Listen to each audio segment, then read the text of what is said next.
একটি দেশের বাজেট শুধু আয় ব্যয়ের হিসাব নয়। একটি বাজেট হলো মানুষের আশা, স্বপ্ন এবং ভবিষ্যতের পথ নকশা।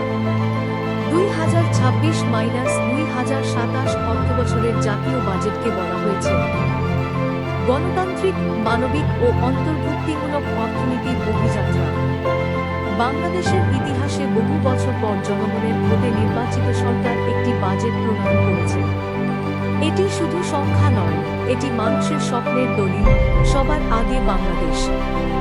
বাংলাদেশের প্রধানমন্ত্রী তারেক রহমানের নেতৃত্বে বিএনপি সরকার প্রমাণ করেছে অর্থনীতি হতে পারে গণতান্ত্রিক, মানবিক ও অন্তর্ভুক্তিমূলক।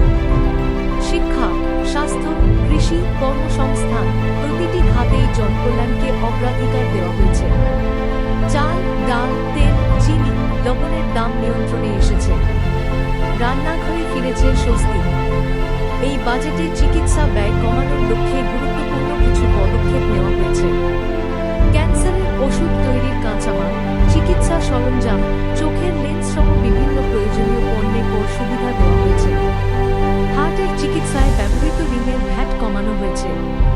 কারণ একটি পরিবারের জন্য একজন অসুস্থ মানুষ শুধু রোগী নন, তিনি একটি পুরো পরিবারের আশা। এই বাজেটে প্রযুক্তি ও সৃজনশীল অর্থনীতিকে গুরুত্ব দেওয়া হয়েছে। ফ্রিল্যান্সিং, আউটসোর্সিং, কন্টেন্ট ক্রিয়েশন এবং অনলাইন ব্যবসায় সহায়তার উদ্যোগ নেওয়া হয়েছে। স্টার্টআপ ফান্ডে 500 কোটি টাকা বরাদ্দের প্রস্তাব নতুন উদ্যোক্তাদের জন্য নতুন সম্ভাবনা তৈরি করবে।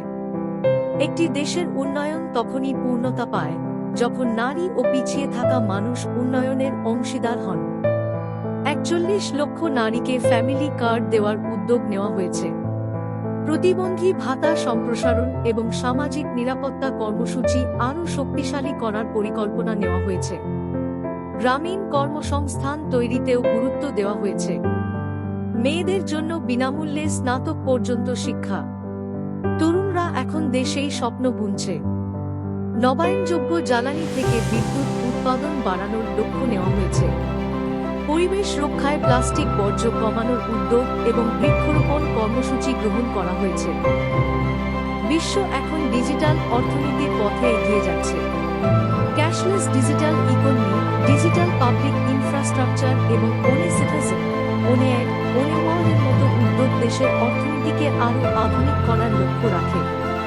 প্রযুক্তি হবে নতুন প্রজন্মের সম্ভাবনার দরজা। কালো টাকা সাদা করার সুযোগ নেই। পাচারকৃত অর্থ ফেরত আনা হচ্ছে। ব্যাংকিং খাতে দুর্নীতিমুক্ত ঋণ প্রদানের ব্যবস্থা করা হয়েছে। জনগণের টাকা জনগণের কল্যাণে। জুলাই গণঅভ্যুত্থানের শহীদ পরিবারদের মাসিক ভাতা অব্যাহত থাকবে। মুক্তিযোদ্ধাদের সম্মানী বৃদ্ধি করা হয়েছে। এটি ইতিহাসের প্রতি শ্রদ্ধা।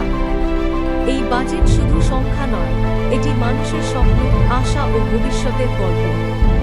এটি আমাদের সবার গল্প। বিএনপির জনবান্ধব বাজেট 2026-2027, এটাই নতুন বাংলাদেশের প্রত্যাশা।